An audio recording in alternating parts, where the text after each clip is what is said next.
नमस्कार, मैं त्रिभुवन जी पार्थ। आज एक चर्चा करने जा रहा हूं कि मन, कर्म और वचन। अपने मन और कर्म और वचन पे ध्यान दें कि मेरे मन में चल क्या रहा है, मेरी वाणी कैसी हो रही है। जैसा मन में विचार आता है वैसा ही वाणी रूप में वो प्रकट होता है, वैसा ही कर्म रूप में आपका कर्म इंद्रिय काम करती है और वैसा ही आप सृष्टि का निर्माण करते हैं। सृष्टि के निर्माण के लिए आप ही निमित्त है, आपके द्वारा ही सृष्टि का निर्माण हो रहा है। इस तथ्य को समझना होगा। आज आप जानते नहीं, जाने अनजाने में आप ही तो सृष्टि के निर्माता हैं। आपका विवाह होता है, आपके बच्चे होते हैं, फिर आप बूढ़े होते हैं, आप चले जाते हैं, आपके बच्चों का विवाह होता है, बच्चों के बच्चे होते हैं। यह सृष्टि चक्र चल रहा है और यह सृष्टि चक्र के मूल में क्या है? ईश्वरीय शक्ति है, जिस शक्ति का कभी नाश नहीं होता है, जो शक्ति सब जानती है, आपके मनोवृत्ति को जानती है, आपके मन के, आपके रोम रोम में वो समाई हुई है। आपका मन में क्या चल रहा है वो भी वो जानती है, आप कर क्या रहे हैं वो भी वो जानती है।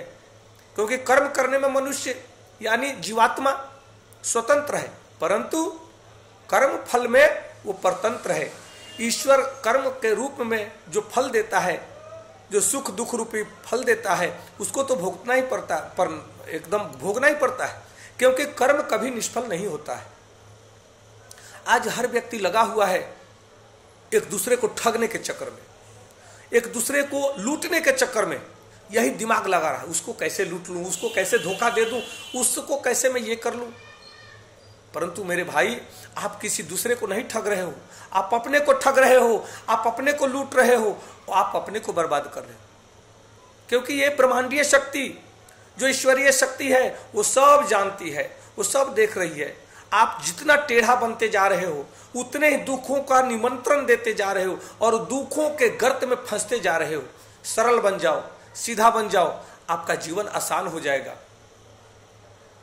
आप ठगना छोड़ दो, लोग आपको ठगना छोड़ देंगे। ईगो जब टकराता है तभी क्रोध उत्पन्न होता है, तभी लड़ाई होती है, तभी वैमनस्यता बढ़ता है, तभी दुश्मनी बढ़ती है।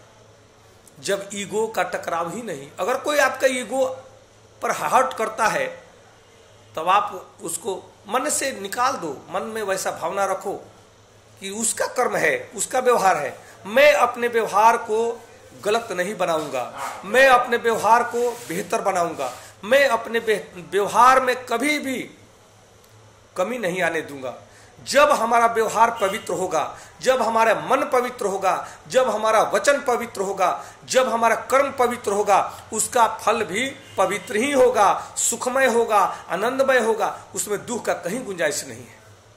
इसलिए जनहित में, समाज हित में आप जो करते हैं, ये ब्रह्मांडीय शक्ति वही देती है।